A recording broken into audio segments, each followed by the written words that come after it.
Hi guys, it's Fernando from Fixipedia. Got this MacBook Air. This is a MacBook Air A1466 that came in, and the client said it wouldn't turn on. He put it to charge. It charged all night. The charging jack got to green, and he wouldn't turn on. You could hear the fan spin, but nothing else. And the first thing I did was and this is why I have to buy a microscope so I can show you these types of repairs. um, but I do have a magnifying glass, those big ones, so I can check the board with a lot more attention.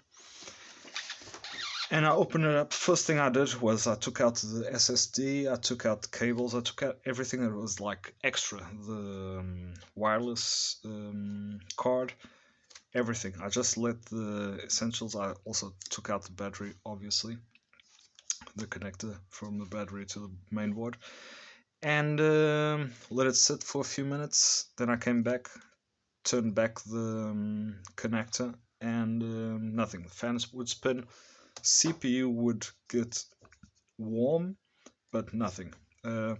So I took out the board and I checked it under the microscope, under the magnifying glass in this case. And what I noticed was this tiny little resistor over here. It was sort of like cracked right over here. So I got a donor board, changed it with my hot air. You can even see that this is broken from me trying to take it out carefully, but this always seems to tear. Change it, and I'm almost certain that it's gonna turn on. So I'm just gonna put in the essentials and turn it on, see what happens, and hopefully it will turn on. But this is to say that I should have bought a microscope already a long time ago. So actually something that I really need to do, because I forgot to put this back where it was.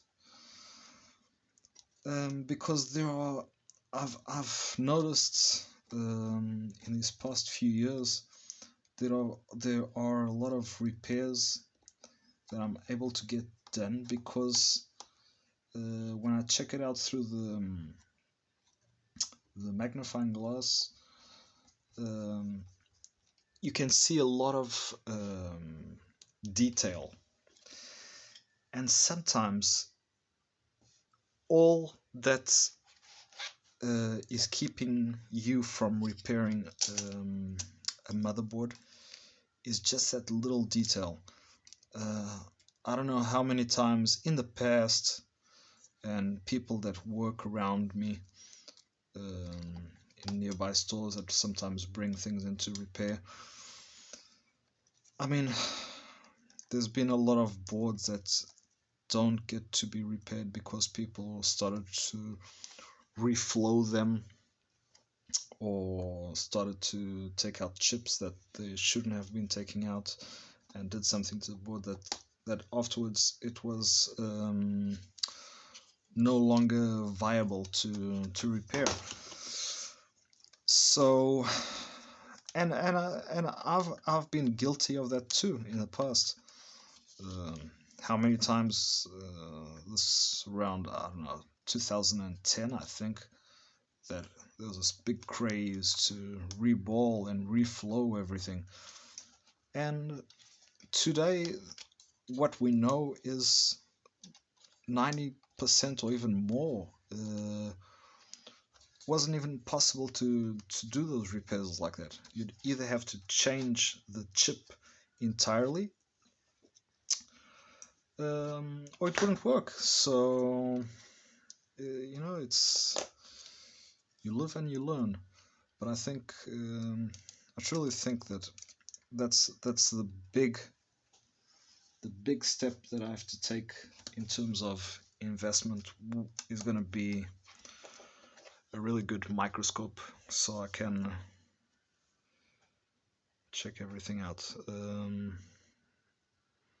don't think you guys can see this, but this is a little oxidized over there. It's got a little dirt. What I usually use, this is the best thing to use, is Q-tip with some isopropylic alcohol.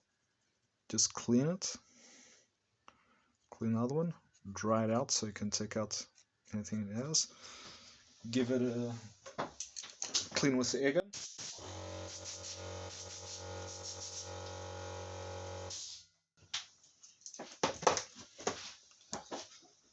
That should be okay, so I'll put it back in. Okay, so let me get the screw for this one.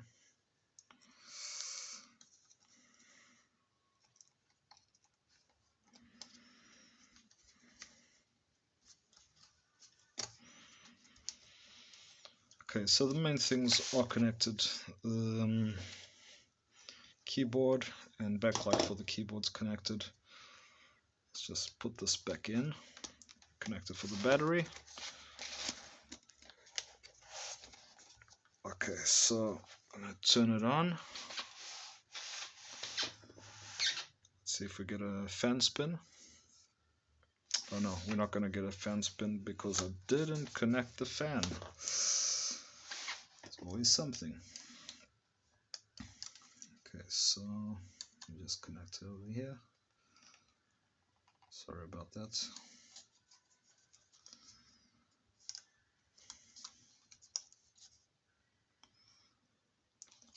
I remember this happens a lot when I started working on laptops. I'd forget the fan, I'd put it all back together, and then I'd have to take it all apart and connect the fan again.